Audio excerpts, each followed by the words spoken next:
Hello dear students, we were looking about revision, chapter number 3, class 10th English. Up to now we have seen that the young seagull was there in the lake from where her two brother and a sister went and started already flying, but the young seagull could not do so and just tried to look them. Her mother, her parents tried to encourage young seagull to fly alone, but young seagull couldn't fly. Then her parents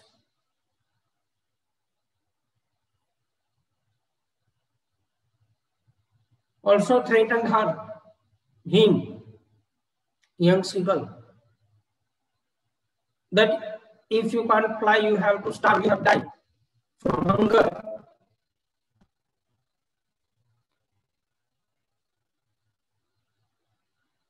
Now वहां से हमें और आगे देखना है. The flight begins of young seagull. Then a great fear caught him. His heart stood still. Young seagull का heart जो है स्तब्ध हो चुका था. He could hear nothing. वो कुछ सुन नहीं पा रहा था. But it only lasted a moment. The next moment he felt his wings spread outwards. ये सारी चीजें थोड़ी ही देर के लिए थी. जैसे वो और नीचे चलता गया यंग सीगल, उसने देखा कि उसकी जो पर थी वो अपने आप बाहर निकलने लगी थी और उसकी आवाज उसके कानों में आने लगी.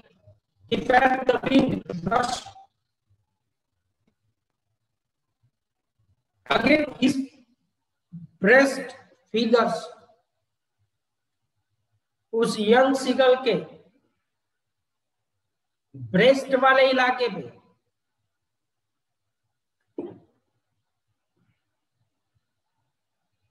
उसको हवा का झोंका महसूस हो रहा था.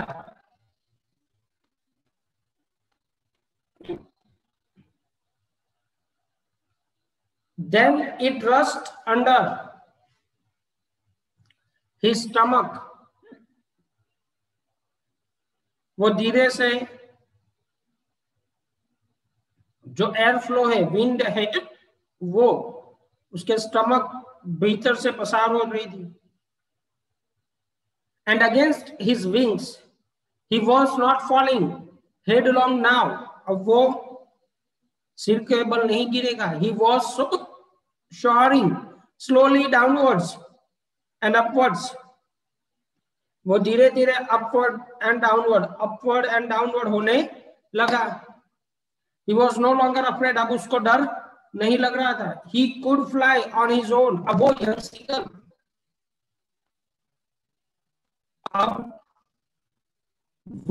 seagull अपने आप फ्लाई करने लगा था.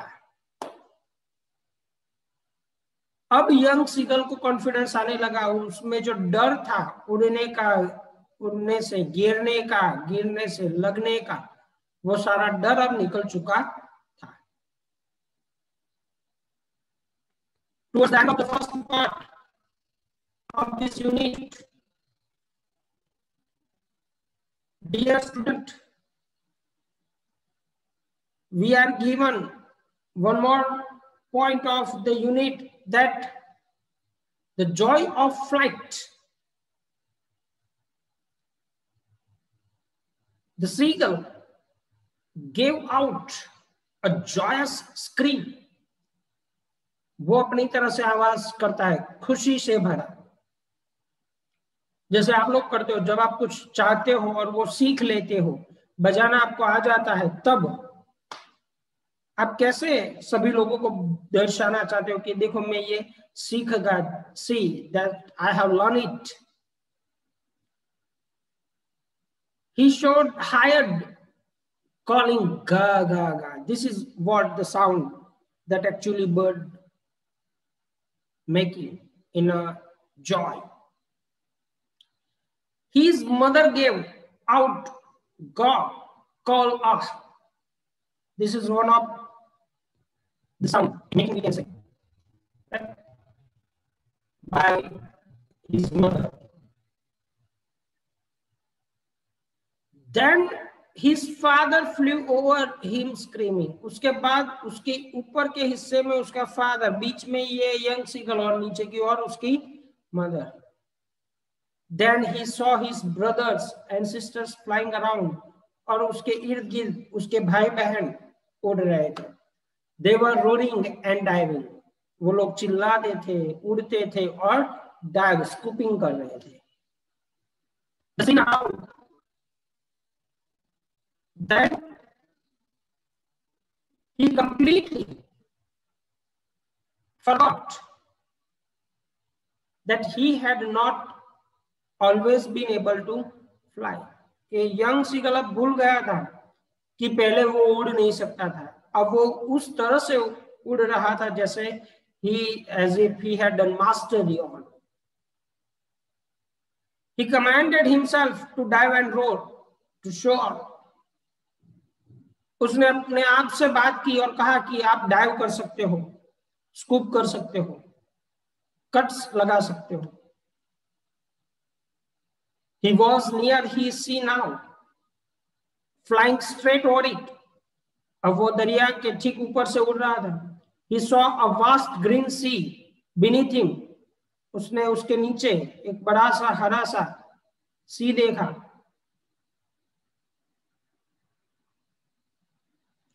His parents and his brothers and sister had landed on his green surface on water ahead of him. They were calling him to do the same. उसके भाई बहन और पेरेंट्स ने उस ग्रीन सरफेस पे इस तरह से सिंकिंग किया और ठीक उसी तरह उसको भी बोला गया यंग सीगल को कि भी आप भी करो ये चीज। Then lands on the surface of water. उसके बाद अंततः यंग सीगल उस वाटर की सरफेस पे उसने लैंड किया। He dropped his leg to stand on the green sea, but his legs sank into it. उसने ग्रीन सी पे अपने जैसे ही पांव रखे लेकिन वो उसमें डूबने लगा। Sank into it. He cried with fear. फिर से वो डरने लगा। He tried to raise again, flapping his wings.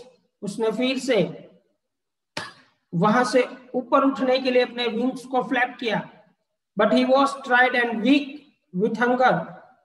वो थक चुका था और भूख से उसकी जो पावर थी वो डाउन हो चुकी थी। He could not raise. वो ऊपर नहीं उठ सकता था। His feet sank into the green sea. उसके पांव उस ग्रीन सी के अंदर और अंदर दसते जा रहे थे। His belly touched it.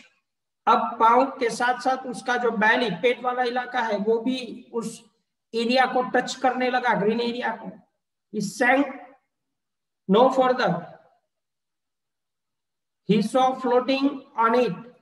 उसने देखा कि उससे नीचे तो वो नहीं डूब रहा, वो उसके ऊपर फ्लोट कर रहा, तैर रहा। Around him he was his family. उसके इर्द गिर्द उसकी फैमिली थी साथ में, crying and praising him. They were offering him scraps of dogfish. उन्होंने वहां डॉगफिश के छोटे बड़े टुकड़े उसको देने शुरू किए। He had made his first flight successfully. अब यंग सीगल ने अंततः अपनी पहली जीवन की यात्रा जो फ्लाइट थी, पहली जो उड़ान थी, वो सक्सेसफुली अचीव कर ली थी। Dear student, This is the part 1 that we have seen. Just we have completed. The part 2, the black aeroplane. The author flying his Dakota aeroplane. जो हमारा राइटर है वो उसका डकोटा नाम का एरोप्लेन जो है वो फ्लाई कर रहा था. The author says that he was flying an aeroplane at 1 o'clock at night. हमारा राइटर बोल रहा है दूसरे हिस्से में इस यूनिट के कि वो रात के करीबन 1 बजे के इर्द गिर्द अपना जो प्लेन है वो उड़ा रहा था. The moon was coming up in the east behind him. उसके पीछे से मून धीरे धीरे ऊपर आने लगा था. Stars were shining in the sky above him. उसके ऊपर क्लियर स्काई था, एटमॉस्फेयर भी अच्छा था और स्टार्स दिख रहे थे. He was flying his old Dakota airplane over France back to England. हमारा राइटर फ्रांस से होकर उसके नेटिव प्लेस इंग्लैंड में उस प्लेन के साथ जा रहा था. He was dreaming of his holiday. He was looking forward to being with his family at the breakfast table. वो अब जैसे जैसे घर के नजदीक पहुंच रहा था उसने स्वप्न देखना शुरू कर दिया कि कल से मेरी छुट्टियां होगी, मैं अपने घर के सभी मेंबर्स के साथ ब्रेकफास्ट टेबल पे कल होऊंगा. उतने में ही call for Paris control. He decided to call, the author decided to call Paris control. He then radioed to it.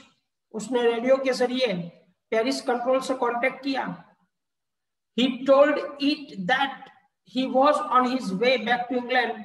उसने पेरिस कंट्रोल ऑफिस में बात की कि वो अपने घर इंग्लैंड को जा रहा है. Paris control duly acknowledge it advise him to turn 12 degree west. Paris control ने ये चीज सुनकर उसको अच्छे से रिप्लाई दिया और पेरिस कंट्रोल जो था एयर ट्रैफिक कंट्रोल वहां पेरिस में, उन्होंने उसको 12 डिग्री वेस्ट की ओर प्लेन को मोड़ने के लिए कहा. जैसे ही वो थोड़ा सा मूव हुआ उस डायरेक्शन में, he met with, our author met with storm and the storm clouds. He duly turned to that direction. हमारा राइटर जैसे एयर ट्रैफिक कंट्रोलर जो पेरिस में स्थित है उसको जैसे जैसे गाइडलाइन देते हैं वैसे वैसे वो मोड़ता गया. एवरीथिंग वाज गोइंग वेल, सब कुछ सही जा रहा था. Paris was about 150 kilometres behind. अब पेरिस से वो क्रॉस हो चुका था. Then he saw the storm clouds. फिर से उसको स्टॉर्मी क्लाउड्स दिखने शुरू हो गए. They look like a black mountain in front of him. ये जो क्लाउड है वो सारे के सारे उसको काले पहाड़ों की तरह दिख रहे थे. He knew he could not fly up over them. वो जानता था कि वो उनमें से पसार नहीं हो सकता है. He didn't know for a moment what to do. उस टाइम पे हमारे राइटर को ये भी समझ में नहीं आ रहा था कि वो करे तो क्या करे. Dear student, this is one of the adversities or the certainty of life. This is what makes us strong, and this is what gives us to be the perfect knowledge. The great flying problem face. अब हमारे writer को उड़ने के लिए बहुत दिक्कतें हो रही थी. He decided to go back to Paris. अंततः हमारा राइटर डिसाइड करता है, ऑथर डिसाइड करता है कि वह वापिस पेरिस चले जाए. But he also wanted to get home. लेकिन उसको घर भी तो जाना था. So he took the risk and flew into the storm. तो उसने डिसाइड किया कि मैं स्टॉर्म के बीच में से निकल जाऊंगा. उसने थोड़ा सा रिस्क लिया. He could see nothing outside his plane. उसको उसके प्लेन के बाहर में कुछ नहीं दिख रहा था. एवरीथिंग वॉज ब्लैक, सब कुछ ब्लैक आउट हो चुका था.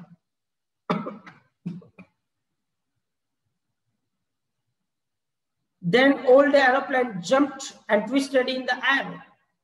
अब जो एरोप्लेन की मूवमेंट थी वो स्टेबल न रह के अप एंड डाउन या तिरछा वैसा इस तरह से जिगजैग होने लगा था. He looked at the compass. उसने एरोप्लेन के अंदर के कंपास को देखा. It was gone. वो काम नहीं कर रहा था. Due to the bad weather and the stormy clouds. He tried to contact Paris control. उसने फिर से पेरिस कंट्रोल को कांटेक्ट करने की कोशिश की, but he couldn't contact it too. लेकिन अब वो उस क्लाउड के अंदर इतना जा चुका था कि वो उनको भी कांटेक्ट नहीं कर सकता था. He was lost in the storm. वो स्टॉर्म के अंदर अपनी दिशा खो चुका था. And another aeroplane in those clouds. दूसरा एक एरोप्लेन उसके सामने से आ रहा था. Black clouds. Through the black clouds, he saw another aeroplane. It had no lights on its wings. उसके विंग्स पे किसी भी तरह की लाइट नहीं काम कर रही थी. जो सामने से प्लेन आ रहा था उसमें he could see it flying next to him in the storm. उसने देखा कि वो ठीक उसके सामने आगे ही जा रहा है. It was glad to see another person. हमारे राइटर को अच्छा लगा इस तूफान के बीच में कि कोई दूसरा भी है उसके साथ. He was saying to follow him. उसने कहा कि उसको फॉलो करे, इसका पीछा करे, पीछे जाए. The author thought he was trying to help him. Author को लगा कि जो आगे प्लेन जा रहा है वो उसकी मदद कराए. So he followed him. हमारे ऑथर ने भी उसका पीछा किया, पीछे पीछे जा रहा. He flew for half an hour. करीबन वो आधे घंटे के लिए उड़े. He had fuel only to last for 5 to 10 minutes. अब हमारे राइटर के एरोप्लेन के अंदर सिर्फ 5 या 10 मिनट के लिए ही प्लेन को उड़ा सके उतना फ्यूल बचा था. He began to feel fattened. अब हमारे राइटर को डर लगने लगा था. Then he started go down. वो धीरे धीरे नीचे की ओर जाने लगा. Saved and landed safely. अंततः suddenly he saw that he was on the runway. उसने अचानक से मतलब हमारे ऑथर ने अचानक से देखा कि जहां से वो नीचे जाना शुरू करता है वहां पे एक रनवे है. He looked for his friend in the black aeroplane. He wanted to thank him. उसने अपने दोस्त को वहां पे देखा और उसको उसका आभार मानना चाहता था. वो थैंक कहना चाहता था. But the sky was empty. लेकिन आसमान में और कोई नहीं था. He went into the control tower. अब वो कंट्रोल टावर के अंदर था. He asked a woman where he was. She looked at him strangely and then she laughed. She told that there was no other aeroplane except his. Control tower के अंदर गया हमारा author और वहां पे बैठी एक लेडी को पूछा कि मेरे आगे आगे अभी अभी एक जो प्लेन उड़ रहा था वो कहाँ है. तो उस लेडी ने आंसर दिया कि उस क्लाउडी स्टॉर्म में उसके एरोप्लेन मतलब हमारे ऑथर के एरोप्लेन के अलावा और कोई एरोप्लेन नहीं था. The author's great surprise. हमारे ऑथर को जोर से सरप्राइज लगा, धक्का लगा कि भाई ये क्या हुआ. मैंने देखा उसके तो पीछे मैं यहां तक पहुंचा, फिर वो कहां गया. आप कैसे कह सकते हो कि कोई नहीं था. The author was wonderstruck to hear it. Author को बहुत ही अद्भुत आश्चर्य हुआ कि ऐसा कैसे. He wondered who had helped him to arrive there. उसको लगा, उसने अपने आप को क्वेश्चन किया कि किसने मदद की उसको यहां तक पहुंचने के लिए safely. He was without a compass or radio. उसके पास ना तो कंपास वर्क कर रहा था, डायरेक्शन जो बताने वाली चीज होती है, यंत्र होता है, ना ही उनका रेडियो काम कर रहा था, ना ही वो किसी एयर ट्रैफिक कंट्रोल के कांटेक्ट में था. He did not have enough fuel also in his tank. उसके टैंक में 5-7 मिनट से ज्यादा चल सके वैतना फ्यूल भी नहीं था। Who was the pilot on the strange black aeroplane? उस काले एरोप्लेन के अंदर कौन ऐसा पायलट था? Flying in the storm without lights, जो बिना लाइट का प्लेन चला रहा है। I hope dear student this will help you to understand the unit better. In this unit, ये जो दूसरा पार्ट है, इसके अंदर हमें एक चीज समझनी है, सीखनी है, हम सभी के लिए है बच्चे, ये सारी चीजें कि जब आप कोई काम करना शुरू करते हो और वो काम अच्छा है, उसके पीछे इंटेंशन आपका अच्छा है, तो भगवान आपकी मदद कर सकता है। The God will come to you to help you. वो कहते हैं ना कि जब आप कोई काम करने की शुरुआत करते हो तो खुद खुदा वहां पे, जो अच्छा काम करते हो तब खुद खुदा वहां पे होता है। तो यहाँ पे कुछ ऐसा ही घटना हमें बताई गई है। I hope this will help you to understand the unit better. Thank you very much. Stay home, stay safe, right? And keep reading for your board examination. Thank you very much.